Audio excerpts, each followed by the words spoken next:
Šodien dosimies uz skolu. Uz skolu negad, lai mācītos, bet uz skolu, lai runātu seminārā. Dosimies tepat netālu Slokas iela 49. Tur būs seminārs, kurā piedalīšos es 10. un 12. klasē. Runāsim par to, kā tad plānot savu ikdienu, lai kaut ko dzīvē varētu sasniegt, par sportu, par veselību, nedaudz arī par izglītību. Tā kā es domāju, būs baigi noderīgi jauniešiem. Es atceros pats, kas mācījos 12. klasē. Man bija tieši nulle izpratne par to vispār, kas ir darbs, kas pēc skolas notiek. Es neko nezināju. Vienīgais, ko es zināju, laikam vajag iet augstskolā, tāpēc, ka visi iet. Es domāju, būtu bijis baigi forši, arī tajā brīdī kāds kā es tagad būtu atbraucis un pastāstījis, ko viņš dara, kā viņš dara, un tas droši vien dot kaut kādu lielāku priekšstatu par to, kādas ir iespējas brīdī, kad to 12. klasi pabeidz. Dosimies ceļā uz skolu. Nav gan tālu jābrauc, ka 10 minūtes, tā kā būsim ar labu laiku rezervīti. Tā ir viena lieta, ko es vienmēr ievēroju. Labāk es pusstundu ātrāk tā kā minūtu nokavēju, jo man nežēlīgi besīgi cilvēki kavē.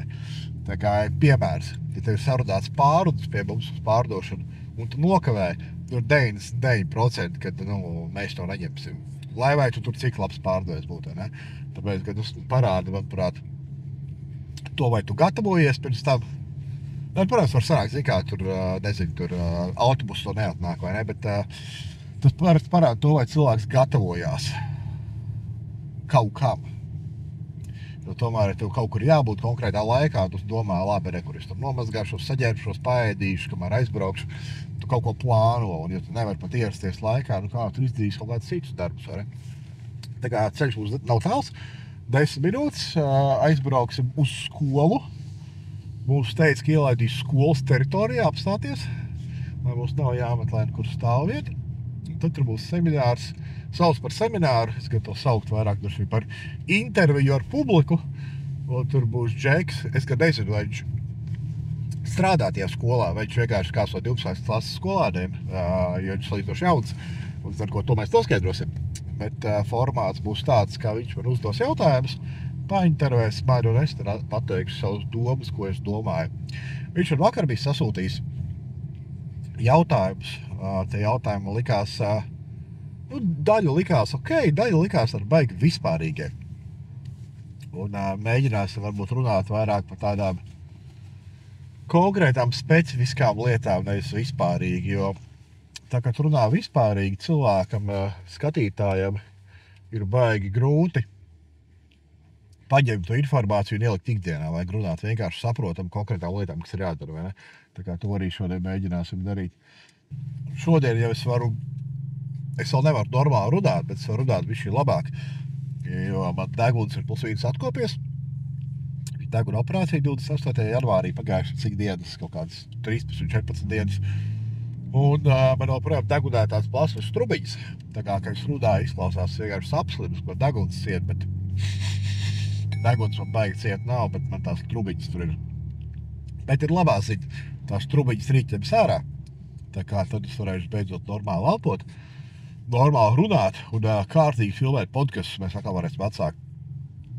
Mēs jau 2 podkastus uzfilmējam šodien, bet īstenībā tā, ka deguns ir ciet, baigi grūti podkastos runāt, vai ne? Baigi piekūst.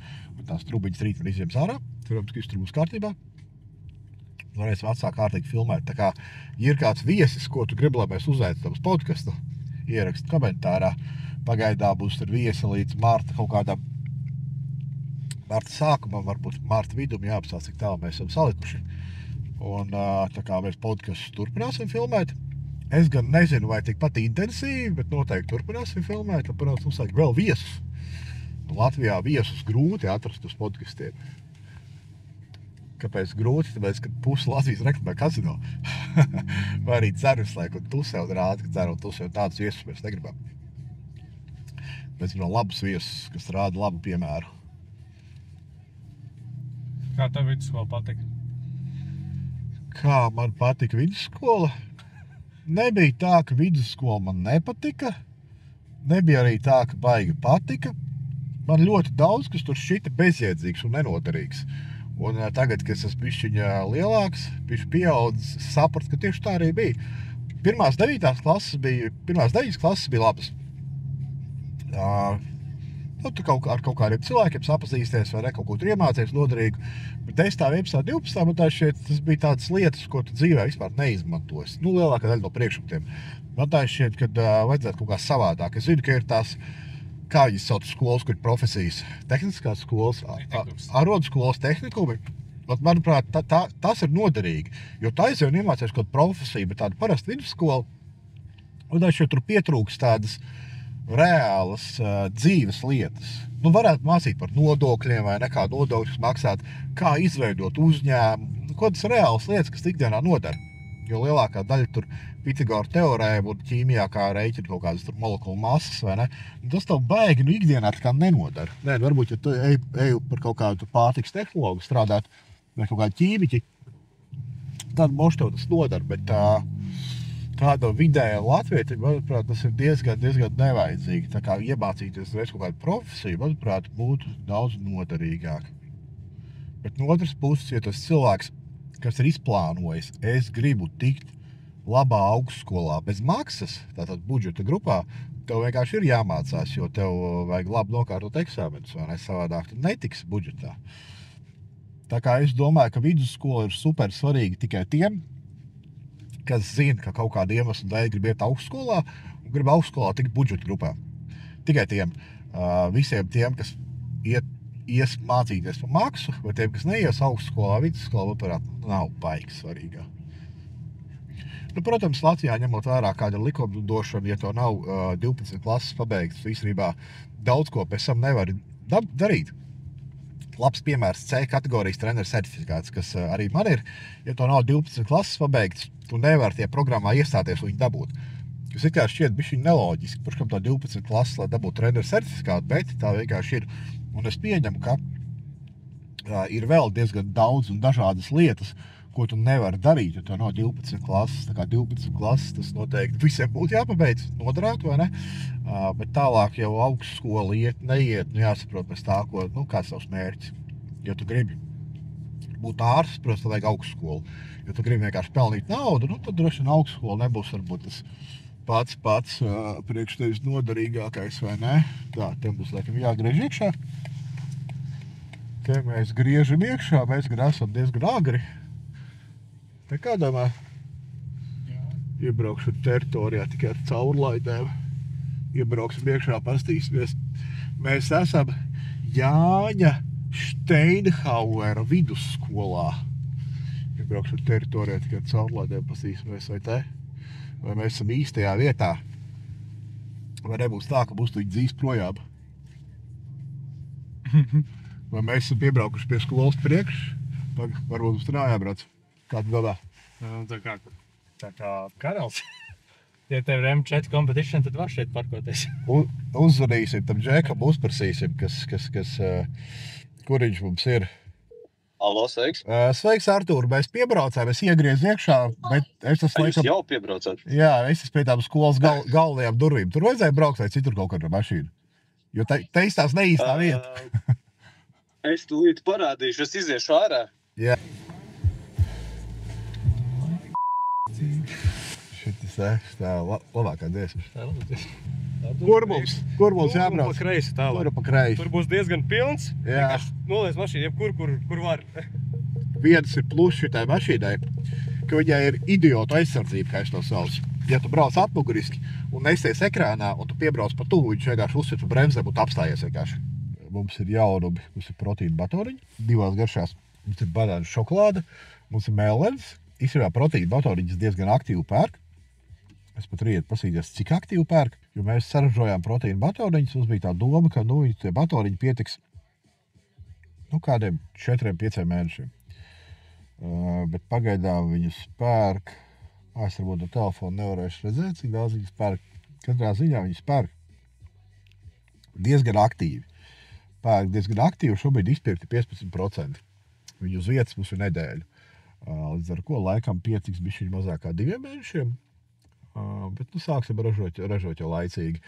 Es domāju, nākamo partiju taisīsim tādu pašu. Mums vienkārši jātaisa tādu pašu, jo mēs sataisījām iepakojumus 16,000 batoriņiem, uzražojām 8,000. Līdz ar ko nākamā būs tāda pati, banāna šokolādu un melenes, bet pēc tam nākošo partiju Varbūt pieaugts vēl kaut kāds garšas klāt. Jāsaprot, kas cilvēkiem patīk, vai mēs atstājuši tās pašas garšas. Pagaidām atsauks uz pabām garšām ir baigi labās, tā kā es domāju, mēs atstāsim. Vienkārši pieaugsim klāt kaut kādas citas garšas. Tā, kur atnāca tikko direktors ar vietnieci, gribēju teikt, lasaties jūs projām, ko jūs braukājat gar skolu, vai ne? Jo vajadzēja braukt pa turien iekšā, bet mēs gar skolas galvējām durī nobraucām. Mēs jau nezinām, kur jābrauc, vai ne? Un pastāstīs mašīnas, kas notiek ar šito te M4 competition. Viņš top ātrāks, viņš šobrīd taps par ātrāko M4 Rīgā. Attiecīgi, viņam šobrīd jau ir daļēji pacelta jauda. Un līdz galam viņi pabeigs nākošu daļu. Kas viņam tiks darīts, mēs atkodējām vadības bloku, uzlikām MHD licenzi, uzlikām downpipes un tagad vēl liks midpipe virsū. Līdz ar ko plānotā jauda, ko mēs gribam dabūt ārā, ir 700 zirgi. 650 noteikti, bet mērķis ir 700. Cerams, ka mēs dabūsim ārā. Un tad es ar viņu pabraukāšu šogad. Es arī šogad pabraukāšu. Pagāzēšu pa trasi bišķi, vai ne? Un tad pastīsimies, ja nu būs kāds ātrāks M4 Rīgā par šito, tad mums nāksies taisīt viņu vēl ātrāku. Jo ir nākamā lieta, ko var darīt, kas nav baigi traki dārgā, ir turbīnas citas likt virsū. Protams, vēl pāris lietas, bet galvenā lieta, kas liekas, ir 2 turbīnas, citas, lielākas, jaudīgākas. Un tā var dabūt ārā 850 zirgus, kas diezgan droši priekš tā motora. Virs 850 jau jāmaina ir baigi daudz, kas tas super dārgu, jo paliek nedroši, tā kā pastīsimies. Sāks par 700, ja kāds savu M4 grib sataisīt jaudīgāk, par šito mēs sataisīsim vēl jaudīgāk. Skolā bieži rāja? Skolā bieži rāja. Man vispār bija tāda skola, ka tur, es nezinu, tur vien baigi nerāja. Nebija huligāns? Nu neviens arī kāds bija, kas sūdzes tur netaisīja. Kā tur bija? Nebija sūdu vārīt. Mums īstenībā bija baigi lielā skola. Mums bija no katras klases pa 4, man tā šķiet līdz 9, un pēc 9 pa 3. Arī pēc 9 bija ABCD, bija 4 klases, jā. Līdz ar skola bija liela, vēl lielāka par šito es nezinu. Jā, mūsu skola bija 2-stāvīga, bija 3 tādi korpusi. Šitā ir, manuprāt, mazāk, ja skatāmies uz cilvēkiem, droši vien, kas mācās.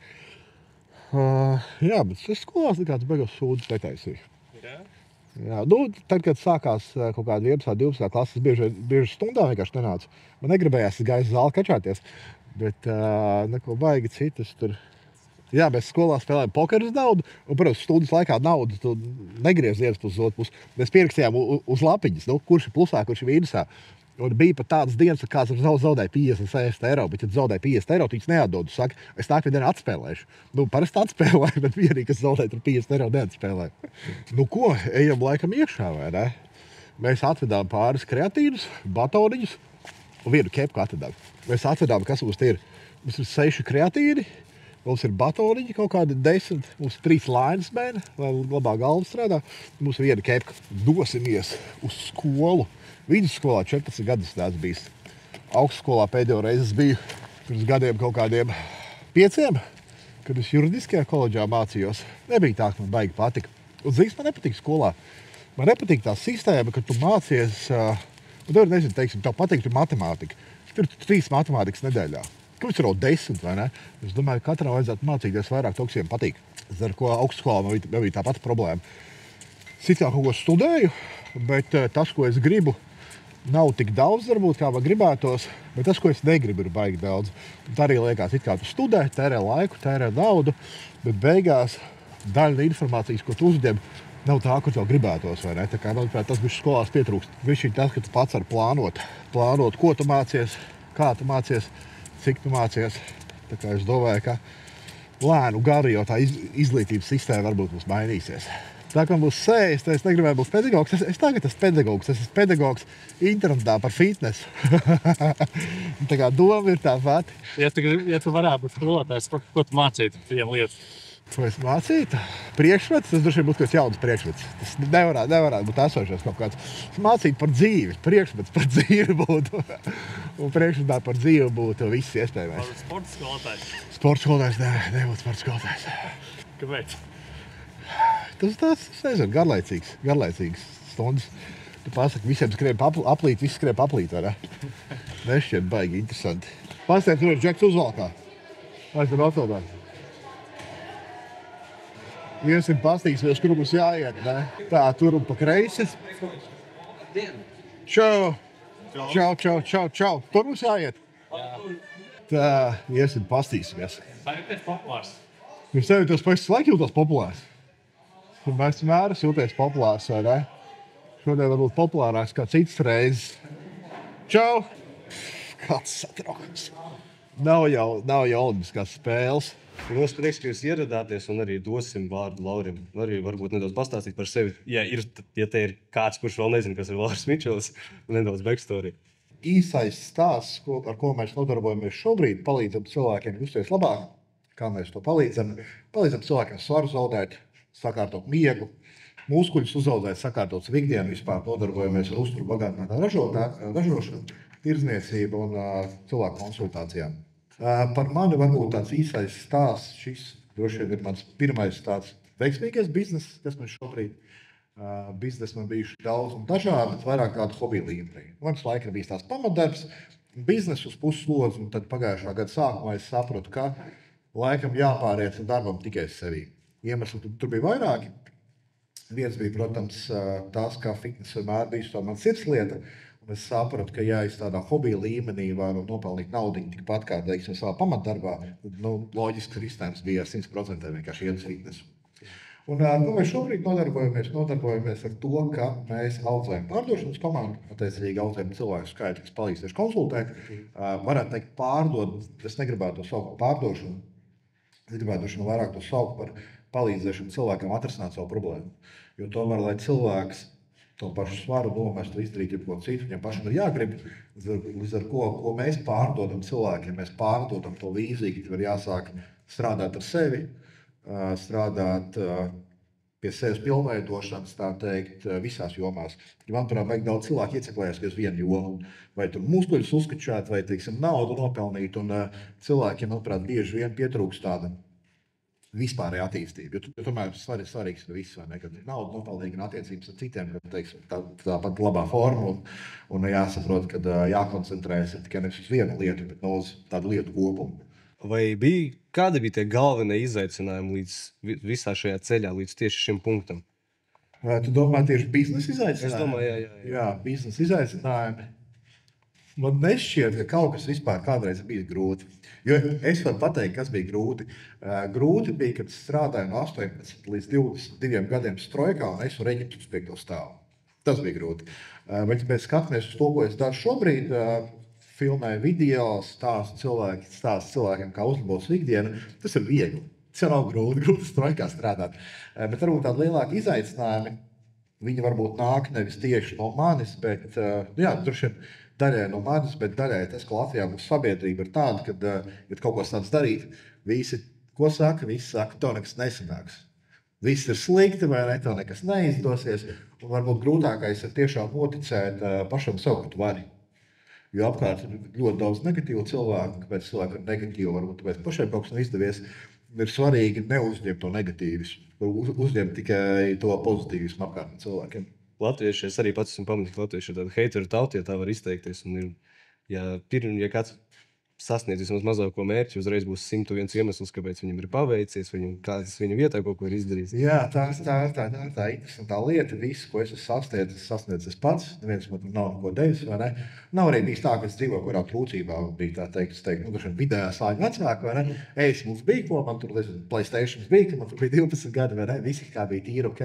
Bet skatās to, kur es šobrīd esmu ticis, tas ir bijis tikai mans darbs. Darbs tāds, teiktu, nopietnis pēdējo 5-6 gadu garumā, jo pēdējos 6 gadus strādāju pārdošanā. Tā bija arī tā vieta, kuras iemācījos komunicēt ar cilvēkiem, iemācījos kaut kādu disciplīnu un iemācījos to, ka darbam, kuru tu ieguldi, vienmēr būs kaut kāds rezultāts beigās. Tad pāriešanu uz 100% uz biznesu varētu saukt par vislielāko lēmumu karjerā, vai ne? Es domāju, ka nē, jo tajā brīdī man bija 100% skaidrs, ka izdosies.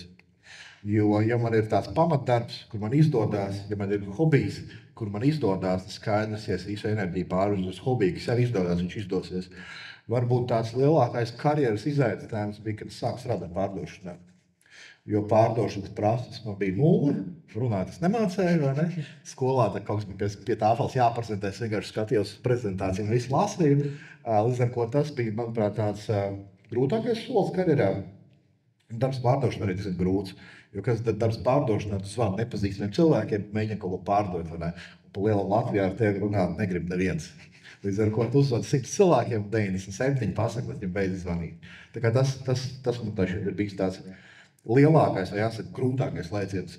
Jā. Un to arī kāds 3 reizes pieminēja par to pārliecību sevi, un ka tas ir ļoti kritisks faktors pie tā, lai kaut ko sasniegtu. Var kā padomu to pasniegt, vai pārliecība sevi ir viena no vissvarīgākajām lietām, ja tu gribi kaut ko sasniegt arī jauniešiem, jebkurā. Pārliecība ir lieta, vai drīzāk jāsaka doma, ka tavā galvā, ka tev izdosies tas, ko tu saki, ka tu izdarīsi. Saki, teiksim, es tur nopelnīšu šogad 1 miljonu, tad šeit, man izdosies. Bet kā vispār pārliecība rodās? Pārliecība rodās par sevi tā, ka tu uzstādi kaut kāds mērķis, un tad sasniedz. Un nav pat svarīgi, cik mērķis ir nopietnas. Mērķis tur varbūt saklāt gultu no rīta, iziet pastaigā no rīta. Un tu vajadzētu atcerēties, ka katrs tāds mazais solis, ko tu saka, tu izdarīsi, nezinu, atnāc skolu 10 minūtes ātrāk, izpild mājas darbs, tur dabūt 10 kontrolu darbā. Katrs tas mazais solis, kad tu pasaki, un tu izdari, to radīs to pārliecību. Līdz ar ko arī man tajā brīdī, kad es veidoju šobrīd pagājušajā gadu startā savu uzņēmumu, šo brendu, man bija 100% pārliecīgi, man izdosies. Es jau biju pateicis 100 lietas, ko es izdarīšu un izdarīju. Vai ne? Tā kā, ja būtu jādod kāds padoms, tad es ieteiktu visiem uzstādīt mērķus, mazus mērķus, bet tādu, lai katrā dienā viņiem kā 10, 20, vienkārši šos mērķus sasniegt. Tas tev iedos 2 lietas. Pirmā lieta, ka tiešām noticēs sev, otrā lieta, ka tu nerunās, tukši nemuldēs, vai ne? Un vienkārši vienmēr vai nu izdarīs, ko tu sāki, vai vienkārši paklusēs. Un es zinu, ka ļoti daudziem, pieņemsim, ikdienā ir atruna tāda, ka viņiem nav laika kaut ko pildīt, ko visi zinām, ka laiks ir. Un pieņemsim, kā var efektīvāk saplānot šīs visas mazās lietas, ko sasniegt ikdienā, lai arī to paliek laika mācībām, hobijiem un visam pārējiem. Kā saplānot efektīvāk ikdienu, tur jāsaprot prioritātes, kas ir tas, ko tu gribi izdarīt, bet galvenais būtu izslēgt nevajadzīgās lietas. Jo man arī bieži cilvēki prasa, kas ir tas, ko tu dari, kāpēc tu tur uzbūvēji veiksmīgu biznesu. Bet es par viņiem sāku, tās ir lietas, nevis ko es daru, bet lietas, kuras es nedaru. Teiksim, man mājās nav televizors. Man nav bijis 18 gadiem, es neskatos televizoru. Es tam nespēlēju datorspēles. Man office no dzīvesvietas ir 5 minūtes. Varbūt, kamēr kāds mācās skolā, ir grūtāk, vai nedzīvot tuvāk skolai, dzīvo vecākiem. Bet vairāk ir jāpaskatās uz savu ikdienu. Vajadzētu vienkārši sarakstīt visu, ko tu dari ikdienā pa minūtēm 10, 15, un tad paskatīties, kas tās nevajadzīgās lietas. Varbūt tu tur spēlē PlayStation 3 stundas dienā, varbūt stundu vajag spēlēt. Un vienkārši izņemt ārā tās lietas, kas vēl nevajadzīgi patērē laiku. Jo tu uzstādi savu dzīvē kaut kāds mērķus, nezinu, mērķis, to teiksim, tu pabeigtu skolu ar 10. Un tu saraksti savu ikdienu, tu jau reizi ar tas, kas spēlē PlayStation, palīdz 10, dabūt, vai nepalīdz. Tu taču nepalīdz, to es nedarīšu. Un tā tu iziet cauri savai ikdienai un saprast, kuras tās lietas, kas tev virs tuvāk mērķim, kuras tās lietas, kas tev virs tālāk no mērķa. Tās, kuras virs tālāk no mērķa, tās mēs citurējam ārā. Vienkārši sanāk izfiltrēt visas savas aktivitātes. Jā, mēs vienkārši izfiltrējam aktivitātes. Un vienkāršākais, kā to izdarīt, vienkārši uzrakst uz lapas visu, ko dari pa dienu. Es esmu saskāries ar prokrastināciju, ja vilcināšanos, ja kāds nezina, kas ir prokrastinācija. Un kā pieņemsim, kā to pārvarēt? Kā tik galā ar vilcināšanos? Es varu pateikt, kur man bija reāla vilcināšanās. Es sāku strādāt pārdošanā, tur bija jāveic tā saucamie augstie zvani. Kas ir augstais zvans, tu gaidi cilvēkam vai uzņēmumam, kurš nezina, kiem zvanīs. Un pirms katra zvana man reāli vajadzēja 5 minūtes saņemties. Es sēdēju, domāju, ko es tagad teikšu, ko man atbildēs, izdomāju tur 100 sliktus scenārijus. Un pusē no gariem cilvēks mums nepaceļ, vai ne? Es vienkārši iztērēju sliktu laiku. Un tad es redzēju YouTube'ā tādu sīvieti, Melo Robinas, laikam viņas sauc, un viņai bija tās 5 sekundžu likums. Ko tas nozīmē? Ka tev jādara kaut kāda lieta, tu vienkārši galvā sāc atskaiti. 5, 4, 3, 2, 1, tu vienkārši dari. Tā, ka tev cipari iet uz leju, tu vienkārši dari, vai ne? Bet galvenā lieta vienkārši sevi jāpieradina pie tā, ka tu izdari kaut ko tādu, ko tu izdarīsi. Jo es arī esmu tāds cilvēks, kam patīk lietas atlikt uz pēdējo brīdi. Es domāju, tā ir visiem, bet tajā brīdī varbūt, kad tu pierodi lietas izdarīt laikā, tu izdarīsi laikā. Tas vienkārši tās pieredums. Pieredums, kas iestrādājas laiku, es teiktu. Jā, pieņemsim, varbūt priekš daudziem izfiltrēt kaut kādas aktivitātes no savas ikdienas, varbūt kā tāds diezgan grūts lēmums. Un vai pieņemsim, tev ir kaut kāda rituāla, ne rituāla vai procesa, kā tu pieņem lēmumus? Kā es pieņemu lēmumus efektīvi, manuprāt, pašā sākumā ir svarīgi pieņemt lēmumus ātri. Tāpēc, ja to pieredze nav, teiksim, tā dzīves pieredze visiem, kas ir auditorijā, diezgan maz, vai ne? Es sev atceros 10. 12. klasē. Vienkārši pieņemu lēmumu, tad samierinās ar sekām, būs pareizi vai nepareizi. Vai ne? Un tad laika gaitā, kad dzīvē tu uzkrāji kaut kādu pieredzi, tu tos lēmumus varēsi pieņemt arī pareizākus. Sākumā varbūt tā lieta, kas ir jāsaprot, ka ne visi lēmumi, ko tu pieņems, būs pareizi. Lielākā daļa, es teiktu, būs nepareizi, jo tev būs lielāka pieredze, vecāks tu paliksi, tu varēsi pieņemt pareizākus lēmumus. Bet pats svarīgākais, manuprāt, pieņemt lēmumu ātri. Mums arī pirmajā seminārā, kad bija Artūrs Dedzis, viņš ļoti, ļoti līdzīgi izteicās, ka no sākuma lēmumu jāpieņem ātri, jo lielākoties tu varēsi to nepareizo lēmumu kaut kādā veidā pavērst, un tas būtiski neietekmēs tevi. Jā, īstenībā par tiem lēmumiem, šobrīd es arī atskatos, teiksim, saviem gaļiem dzīves 15 gadiem. Es teiktu, ka nav bijis pilnīgi neviens tāds lēmums, kas ir baigi izmainījis manu dzīvi. Pilnīgi neviens. Tas vienmēr ir kaut kāds lēmumu kopums, nezinu, 10, 20, 50, 100, bet nav bijis tā, ka es tagad izdaru vienu lietu, un pēkšņi visu dzīvi mainās. Ne? Tā ir lieta arī, kas ir jāsaprot jauniešiem, kas ir auditorijā, ka nebūs tāda viena pareizā lieta, ko tu izdari, un pēkšņi dzīve aiziet uz augšu. Bet tāpat arī nebūs tāda viena negatīvā lieta, ko tu izdari, un dzīve aizies uz leju. Tas būs tāds lietu kopums, 10, 20, 50, 100. Varētu būt, ka jaunieši bieži vien iedod pārāk lielu vērtību kaut kādiem lēmumiem. Jā, es domāju, ka cilvēki, it īpaši, ja tā nav pieredze, un tu neesi pieņēmis daudz lēmumus, tev šķiet, ka lēmumi ir ļoti svarīgi. Pieņemsim, iet šī augstskolā vai tajā augstskolā. Visdrīzāk tas dzīvē baigi neko nemainīs. Ne? Jā, varbūt no viens tu tur dabūs darbu tajā firmā, no cits darbu tajā firmā, bet ja mēs skatāmies uz tādu ikdienu, tavu dzīves kvalitāti, tev ikdiena baigi no tā nemainās. Strādāt tur, strādās tur, vai tur vai strādāt citur. Mēs runājam tieši par to, cik labi ikdienā jūties.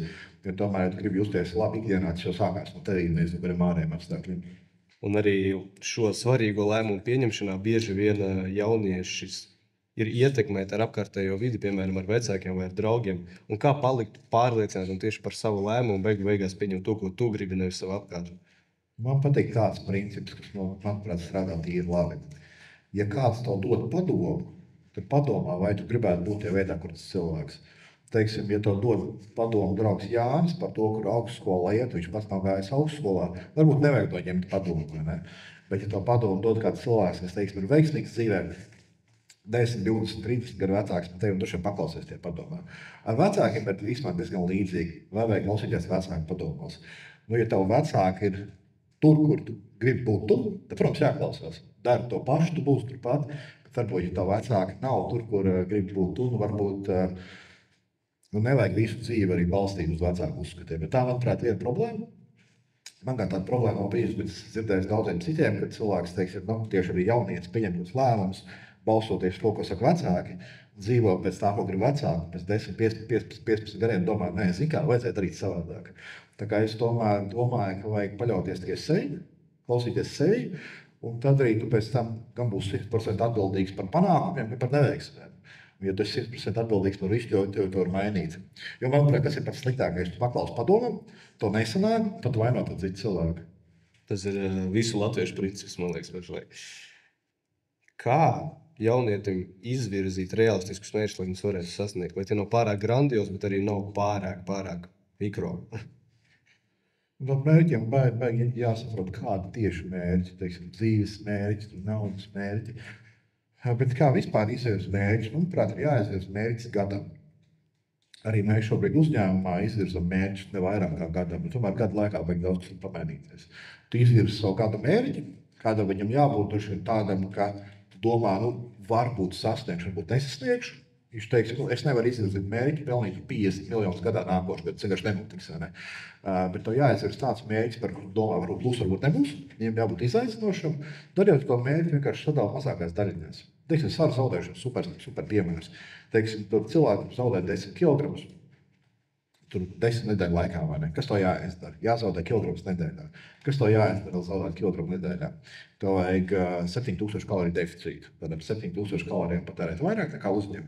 Tātad dienā vajag 1000 kaloriju deficītu. Tu izdomā, kas tās pāris darbības dienā, ko tu dari, lai tu mērķi sasniegtu. Un jebkuru milzīgu mērķi var sadalīt līdz konkrētām mazām lietām, kas jādara ikdienā. Ja tu to izdari, ja tās lietas dara, tad parasti arī tu mērķi sasniedz. Tādu sadalot pavisam mazos. Pavisam mazās lietiņās. Šobrīd es pierakstīju.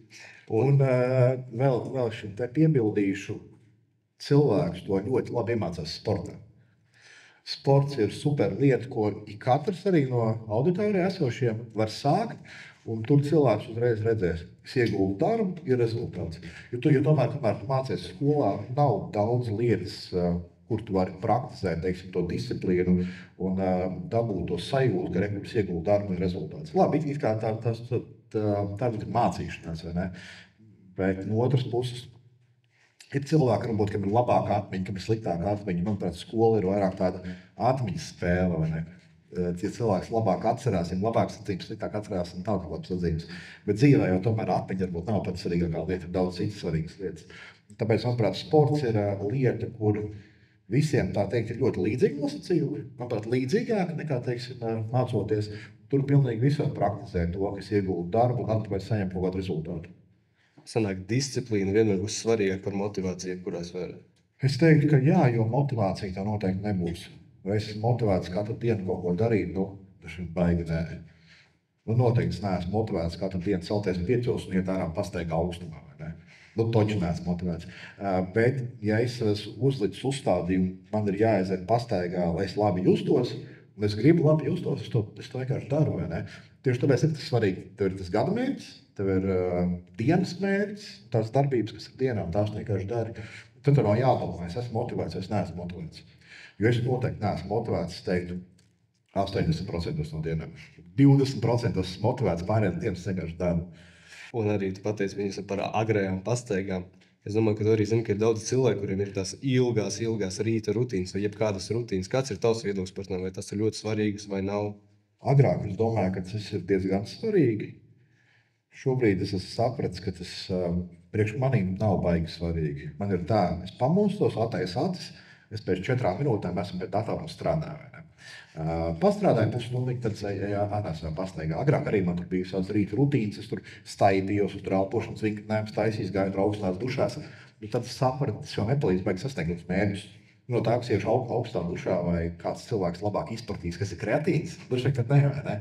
Līdz ar ko es domāju, ka rīta rutīna kā tāda, viņai noteikti ir jābūt, jo dienām būtu jāsākās vienādām, bet viņi nevajag uz stundām izvilkt. Pamosties no rīta, iedzer ūdeni, iedzer vitamīnus, iziet ārā, uztais pastaigu, vai ne? Man to pilnīgi piederīgi. Ja ir daudz cilvēku, kam ir ļoti garas tās rutīnas, un viņš tur 3 stundas no rīta visu izdara, un pusdienā viņam vairs nav spēka funkcionēt un darīt visu to, lai sasniegtu savus galvenos mērķus.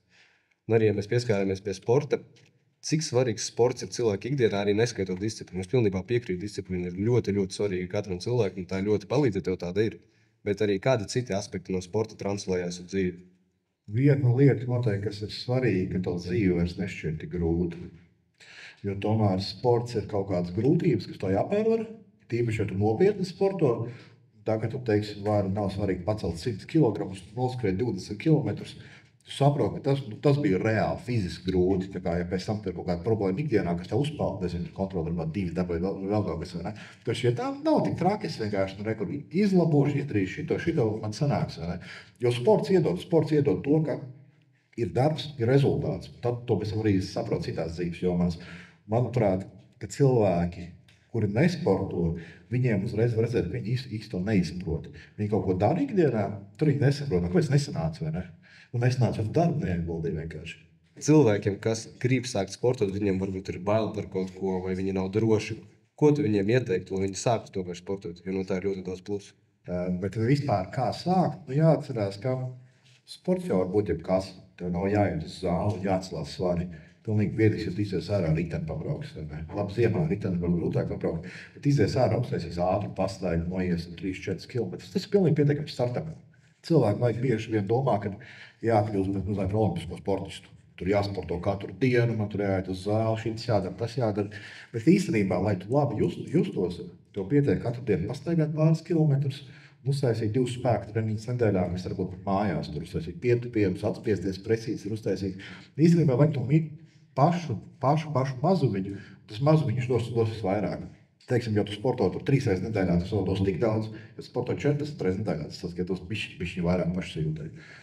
Un mums viens no tematiem arī katram semināram ir tā saucamā emocionālā inteliģence, kas ir emocionāla stabilitāte un viss, kas ar viņu ir saistīts principā. Un vai sports palīdz tieši ar šo emocionālo stabilitāti vai arī mentālo veselību tādu? Jā, palīdz, starp citu, tagad ir pētījumi un Amerikas baigi forši par kreatīvu, kur kreatīvi izmanto pētījumus par depresiju, un tas reāli palīdz. Depresija samazinās 3% ātrāk. Bet visādi mēs skatāmies no ikdienas tādas manas pieredzes. Es neesmu redzējis cilvēku, kas ir labā formā, kas sporto katru dienu, viņš tur būtu depresīvs, viņam trauksme būtu, vai veģetīvā distonija būtu.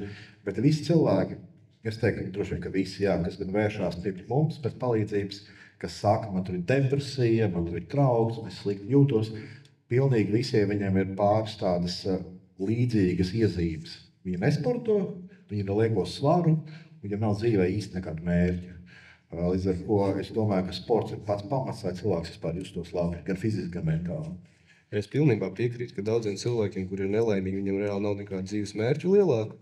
Kā cilvēkam atrast to mērķi? Varbūt viņš nav saistīts ar sportu vai mācībām, kā katram atrast savu iespēju? Kā atrast to savu mērķi? Ir skaidrs, ka tāpat pirmie mērķi, ko tu uzliks, nebūs tie tev īstie, vai ne? Es domāju, vienkārši jāmēģina, jāpaskatās, ko dara citi. Jāpastās tie, kas ir sasnieguši vairāk par tevi, kādi ir mērķi viņiem. Jāpadomā, vai es gribētu būt tāds cilvēks, kā sēžot priekšā. Vai kāds, teiksim, skatās autori uz mani un domā, es gribu būt kā šis džeks. Tad es drīzāk varu likt līdzīgus mērķus. Bet ir skaidrs, ka visi cilvēki nav vienādi, visiem nepatīk viens un pats, un katram tāpat ir jāatrod sava lieta, kas viņu piesaistīs. Jo kādam ir jābūt mērķim ir jābūt tādam, ka tu uz viņu ej, tu saskaries ar grūtībām, un tev prieks, ka tā reāli tās grūtības ir un iemācies kaut ko jaunu. Līdz ar ko, ja tu izdarbi savu kaut kādu mērķi, ej uz to mērķi, un tev nav tā prieka sajūta, drīzāk mērķis ir nepareizais. Ja pieņemsim, šis mērķis tev tomēr sagādā prieku, bet visa tava apkārtne, visi draugi, ģimene, tev saka, ka tas nav tā vērts un tam līdzīgi, vai tev ir jāizolējas no šīs negativitātes, vai kā citādāk ar to jārīkojas? Izolēties no vecākiem ir grūti, droši vien, bet vispār, protams, ka tā vide, kur mēs esam, un cilvēki, kas mums ir apkārt, nosaka bezmazliet arī to, kas mēs esam. Ne? Ir tāds teiciens, ka tu esi tas pats, kas ir 5 tavu draugu. Es īsti varbūt tam nepiekrītu, bet es domāju, līdzīgi tu kļūsti līdzīgāks tiem cilvēkiem, ar kuriem tas ir salīdzini. Jo katram ir kāds, ar ko viņš to salīdzina, kāds ar draugiem, kāds ar vecākiem, kāds ar kādu citu. Un jāatrod tie pareizie cilvēki, ar kuriem ir salīdzināt, bet ja runājam tieši par draugiem, ja ir draugi tādi, kas tev valda uz leju, negatīvi, droši vien tie nav tev labāk. Tie droši vien nav cilvēki, kas vēl tev to labāku. Jo kas, manuprāt, ir labs draugs, cilvēks, kas priecājās par tiem sasniegumiem, kas to motivē darīt, sasniegt kaut ko vairāk. Protams, cilvēks, kas priecājās, ka tu ej uz to mērķi, kas ir tavs. Ja tev ir draugs, kas saka, nē, tos mērķis galīgi garām, nevajag to darīt. Es nezinu, vai tas ir labākais draugs. Es domāju, tādu draugu jānominē. Ir pašam bijušas kaut kāds līdzīgs pieredzes, ka vajadzēja atstāt draugus pagātnē kādus, lai virzītos uz savu mērķu lielāku? Es teiktu, ka jā. Īstenībā tā ir ik pa laikam. Ik pa laikam ir kaut kāda cilvēku grupa, ar kuriem tu varbūt komunicē.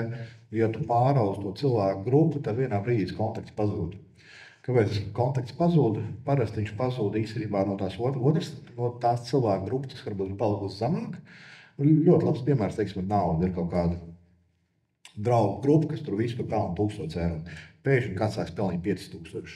Visdrīzāk tie cilvēki pelna 1000, vairs negribēs atrasties tādu cilvēku klātbūtnē, jo viņi jutīsies, ka viņiem zemāk, vai ne? Šis cilvēks parādīs viņiem, ka viņi varbūt nav sasnieguši to, ko viņi varētu. Bet tā dzīvē ir, es nezinu, kaut kādiem pāris gadiem, ja tu tiešām augsti, tā cilvēku grupa, kas ir apkārt, paziņu loks mainās. Un pats šis process, ka tev jāatstāj cilvēku pagātnē, ir kāda padoma, kā to visefektīvāk izdarīt, lai arī sev nav pārmetumi un varbūt arī apkārtnē tik daudz no tā? Labākais padoms droši vien būtu, ja tev ir kaut kādi draugi, tad pārliecināties, vai visiem tiešām ir kaut kādi mērķi, vienam otru atbalstīties tiem mērķiem. Tad nebūs situācija jāstāj draugu pagātnē, vai ne?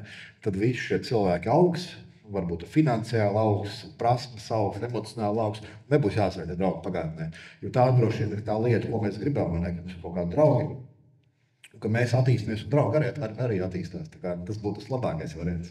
Redzēt dzīvē, ka ir tāda draugula, kur vienkārši nevar atlaist vienu cilvēku vaļā. Un iespējams arī zālē ir kāds cilvēkam ir tā gadījies, kā no kaut kā šī varētu izlausties. Ne par ko tevi nelaiž vaļā visu laiku. Kaut kā iesaiste kaut kur, kontaktējās un tam līdzīgi. Ja tas ir padomus auditorijā, tas varbūt diezgan fakultatīvi, vai ne? Ja, teiksim, mācās vienā skolā, bet tomēr arī, ja skatāmies pēc tam, ka mēs pēc 12. klases un aizsim jau tādā pieaugušo dzīvē, tie vienmēr var nomainīt vietu, kur tu dzīvo, tie vienmēr var nomainīt darbu, kurā tu strādā, vai tu vienkārši var nomainīt apkārtējo vidi. Jo arī tas, kas man ir mainījis, manu ikdienu ļoti dzīvesvietas maiņa. Jo es esmu dzīvojis šobrīd, laikam, 6 dažādās dzīvesvietās, un katru reizi, kad es pārvācos uz dzīvesvietu, kas varbūt ir finansiāli dārgāk, es laikam dzīve sāk iet uz augšu, jo tu redzi cilvēks, kas ir apkārt, kad cilvēki ir tālāk, tikuši dzīvē kā tu, un tev arī rodās lielāka vēlme tikt turpat, kur ir viņi. Sanāk, visizdevīgāk ir meklēt tādas apkārtnes, kurās tu gribētu atrasties un kuras tevi motivē sasniegt lielākus mērķus. Jā, tas būtu labākais variants, ja tas ir iespējams. Jo ir skaidrs, ja tikko pabeidz 12. klasi, tad droši vien dzīvot ēkā, kur dzīvo, maksā 5000 mēnesī, īsti nevar, vai ne? Bet droši vien tēmēt uz to vidi, kurā tu gribētu atrasties. Ir skaidrs, ja tu sev apkārt saliksi cilvēkus, kas ir tuvāk mērķim, uz kuru tu ej, tad viņi sasniegt būs daudz vieglāk. Es arī gribētu atgriezties pie sporta, jo tāds starp jautājums. Tu esi nodarbojies ar kādu sporta veidu vai tikai svaru zāles? Ar sporta veidiem es nodarbojos dažādiem. Es nodarbojos, atceros, ar peldēšanu, basketbolu, karatē, visādiem cīņas sportiem. Un tad man svaru zāles pieredze sākās 17 gados. Un tad, droši vien, tu arī var nosaukt par sportu, es nodarbojos ar spēku trīscīņu. Diezgan tādā nopietnā līmenī, man bija arī 2. vieta Latvijas čempionātā savā kategorijā. Un tas droši vien ir, tas īstenībā laikam ir tās lielākais sasniegums, skatāmies, teiksim, vietas kaut kāds. Tagad nebija tieši spēku trīscīņa, tā bija sarstīņas piešana guļus, bet Latvijas čempionātā es dabūju 2. vietu. Sanāk, svaru zāle tomēr ir tuvāk sirdī nekā sporta veidi. Jā, jo svaru zāle ir tāds individuāls sports, vai ne? Trenējies, kad tu gribi, kā tu gribi, darbs, ko tu ieguldi. Tu redzi rezultātu, tu paļauties tikai uz sevi. Es varbūt tas viens no tiem cilvēkiem, ka man īsti nepatīk komandu sporta veidi, jo tad daļai ir jāpaļaujas citiem. Ne? Ja man šķiet, ka es strādāju smagāk, teiksim, tā kā mans komandas biedrs Pēters, tad liekas, kāpēc viņš nevarētu smagāk strādāt. Ne? Bet liekas, tas tāds mans personības tips, ka man visu gribās darīt pašam, uzņemties 100% atbildību arī par to rezultātu. Sanāk, vai visās dzīves sfērās tas nāk par labu, ja tu gribi visu atbildību un visu darbu paņemt uz sevi? Nē, visās noteikti nenāk par labu, ir ļoti daudz, kas nāk par sliktu. Noteikti tev vajag palīdzēt citiem, tev vajag citu cilvēku atbalstu. Personības tipi ir dažādi. Vienkārši domāju, ka katram ir jāsaprot sevi, kāds personības tips ir viņš, un tad arī balstoties uz to jāsaprot, ko un kā darīt ikdienā. Bet saprast to droši vien ir pagrūti. Kā tev sanāk tomēr sadalīt tos pienākumus un iedot kādam citam cilvēkam kādus uzdevumus, ko tev ļoti negribas to darīt? Ir vienkārši jāsamierinās, ka viss tiks sačakrēts sākumā, jo ir skaidrs, ka dod kaut ko cilvēkam, kas to nav darījis, viņš to neizdarīs tik labi kā tu. Un tad, kad tu saproti, ka jā, es tagad deleģēšu kaut kādas arī pienākumus savā biznesā kādam citam, tas noteikti sākumā tiks izdarīts sliktāk. Bet cilvēks mācīsies, tu viņam parādīs, beigās viņš izdarīs tikpat labi kā tu, varbūt vēl labāk. Tā kā tu pieņem to domu, ka kaut ko deleģējot sākumā būs sliktāk un ar to samierinies, tad jau viss šķiet ok. Nav ok tajā brīdī, kad tu domā, ka tu tagad nodos kaut kādu darbu cilvēku, kas to nekad nav darījis un pēkšņi viņš izdarīs tik labi kā tu. Tās kaut kādas nereālas ekspektācijas, vai ne? Un šī arī, manuprāt, ir baigi svarīgā lieta dzīvē. Nemēģināt sagaidīt nesagaidāmā, vai ne? Un es domāju, šis ir tīri labs piemērs, jo reiz sākumā darbojos viens pats, un cik viens pats ar draudzeni šajā biznesā, un sākot no augusta mēs pieslēdzām vēl 3 cilvēkus, šobrīd jau tie mums ir 7, un no nākošā mēneša mums 10. Un ir skaidrs, ka sākumā varbūt tas darbs nebija izdarīts tik labi, kā gribētos. Bet ir skaidrs, kāpēc viņš netika izdarīts tik labi. Jo es jau neesmu pietiekami cilvēks apmācījis, vai ne? Tagad uzņemies atbildību un saprot, ka kāds cits neizdara tik labi kā tu, jo neapmāc pietiekami labi. Tev atkal vainīgs esi tu pats, jo vainīgs esi tu pats, tev to arī var labot. Pacietība viena no svarīgākajiem atribūtiem. Vai pacietība ir svarīga? Daļai noteikti, jā.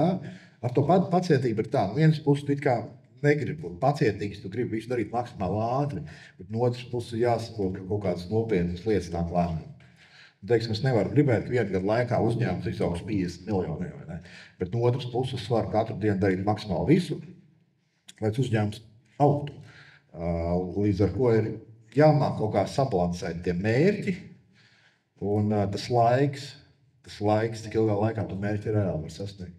Mēs pirms tam runājam, ka viss ir jādala mazākos darbībās, lai visu varētu paņemt, bet pieņemsim, ka tu paliec, es nezinu, kā izteikties latviski, overwhelmed, es varu iztūkot ātri. Noslogots, pārslogots. Jā, no visa darba, ko tu dari, vai ir efektīvi, pieņemsim, attiet no tā visu un paskatīties uz lielāku bildi, ka viss nav tomēr tik traki un ka visu var samanedžēt. Jā, noteikti, bet manuprāt, galvenā lieta, tev vienkārši jāsaprot, kas ir svarīgākais. Un kā saprast, kas ir svarīgākais, tur tev vajag kaut kāds datus. Es varu iedot tīri labu piemēru, ko cilvēks sapratīs. Mēs veidojam saturu. Roberts palīdz arī šobrīd veidojam saturu gan YouTube, gan TikTokā, gan Instagramā. Ja mēs ieliekam vienu video TikTokā, mēs zinām, ir tik skatījumi, Instagramā tik, YouTubā tik.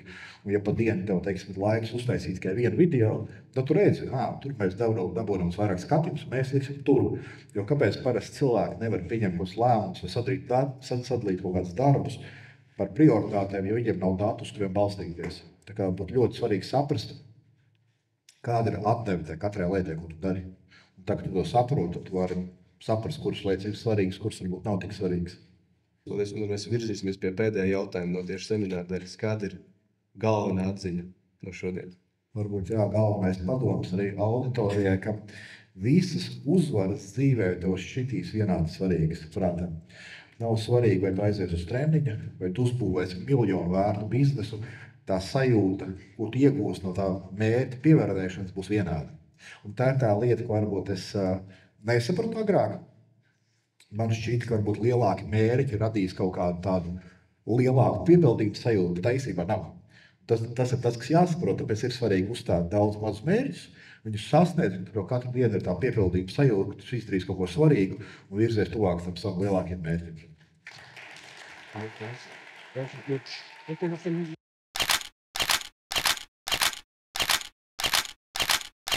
Kā gāja? Man tas šeit gāja, ok? Ceru, ka skatītājiem bija noderīgi. Tas jau pats svarīgākais. Jo viena lieta, kad pašam tur patīk vai nepatīk, bet otra lieta no skatītājiem. Vai bija noderīgi? Ceru, ka bija noderīgi. Izlējām kreatīnas, vai ne? Visi dzers kreatīnu, mums stipri tagad. Tā vai, pabeiguši esam, dosimies uz ofisu. Labi, paldies, ka uzaicināji. Paldies, kā braucāt. Paldies. Tā vai. Malcam.